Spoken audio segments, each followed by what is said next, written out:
பாருங்கள், இந்த ஜாதகத்தில் ஒருத்தர் இந்த கேள்வியில் ஒருத்தர் நிலம் வீடு யோகம் உள்ளதா அப்படின்னு கேட்டிருக்காரு. இவர் பிறந்த தேதி 26/8/1990, காலை 7:20, பிறந்த ஊர் சேலம். சரியா? இப்போ இவரோட ஜாதகம் எப்படி இருக்குன்னு பாருங்கள். அதை பாருங்கள், 26/8/1990, 7:20 AM காலையில் பிறந்தவர், சேலத்தில் பிறந்தவர்.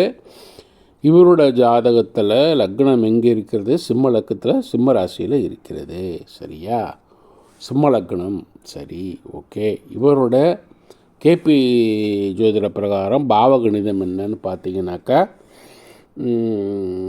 லக்னம் 26 டிகிரியில் இருக்குது. லக்னாதிபதி சூரியன் 12ஆம் பாவத்தில் இருக்கார்.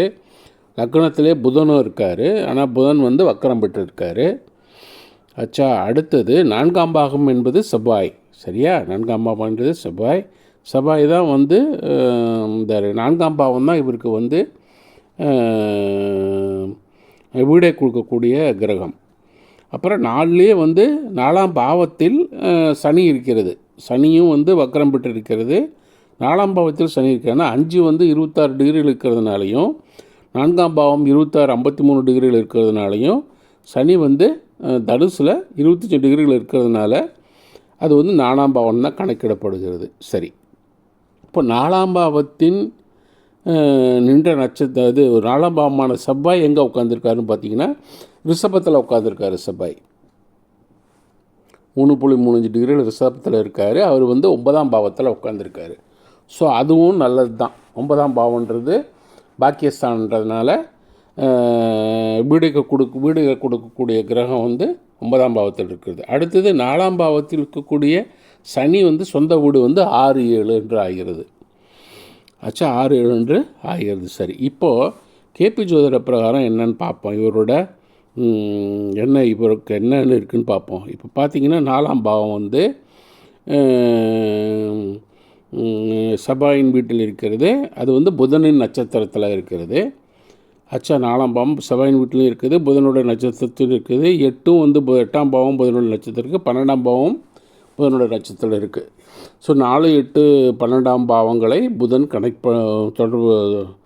கனெக்ட் பண்ணுறார். புதன் இணைக்கிறார். அடுத்தது 4ஆம் பாவத்தின் உப நட்சத்திரம் குரு நின்ற நட்சத்திரம் என்னன்னு பார்க்கணும். 4ஆம் பாவத்தின் உப நட்சத்திரம் குரு நின்ற நட்சத்திரம் சனி என்ன குறிகாட்டுறாருன்னு பார்க்கணும். சனி என்ன குறிகாட்டுறார்? சனி பாருங்கள், 3, 4, 10, 11, 6, 7 இவற்றை குறிகாட்டுகிறார். ஆனால் 4ம் 11 சேர்ந்து இருக்கிறதுனால இவருக்கு கட்டாயம் வீடு வாங்கும் யோகம் உள்ளது. சரியா? கட்டாயம் வீடு வாங்கும் யோகம் உள்ளது.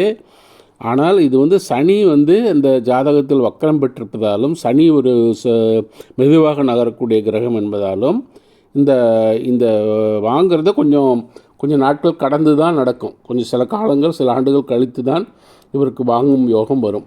புரிகிறதா? அவ்வளவுதான். அதாவது 4ஆம் பாவத்தின் உபநட்சத்திரம் நின்ற நட்சத்திரம் 4, 11 பாவங்களை குறிகாட்டினால் அந்த ஜாதகர் வீடு வாங்குவார் என்று அர்த்தம். இங்கே நமது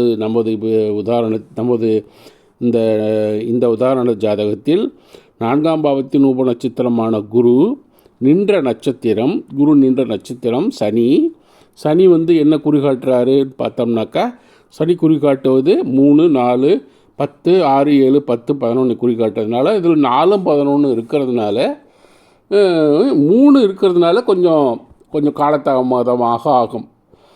ஆச்சா, ஏன்னா 4ஆம் பாவத்தை நடத்த விடாது 3 இருந்ததுன்னா. ஆனாக்கா கட்டாயம் 4ஆம் பாவத்தின் செயல் நடக்கும். அதில் சந்தேகம் கிடையாது. 4, 11 இருக்கிறதுனால, 6 இருக்கிறதுனால இவர் கொஞ்சம் கடன் வாங்கியும் வீடு வாங்குவார். இவருக்கு 7ஆம் பாவம் இருக்கிறதுனால இவருடைய வாழ்க்கை துணையையும் இவருக்கு உதவி செய்வார். தொழிலிருந்து சம்பாதித்தும் இவர் அந்த பணத்தை போட்டும் இவர் வீடு வாங்குவார். அதில் எந்த சந்தேகமும் கிடையாது. நன்றி.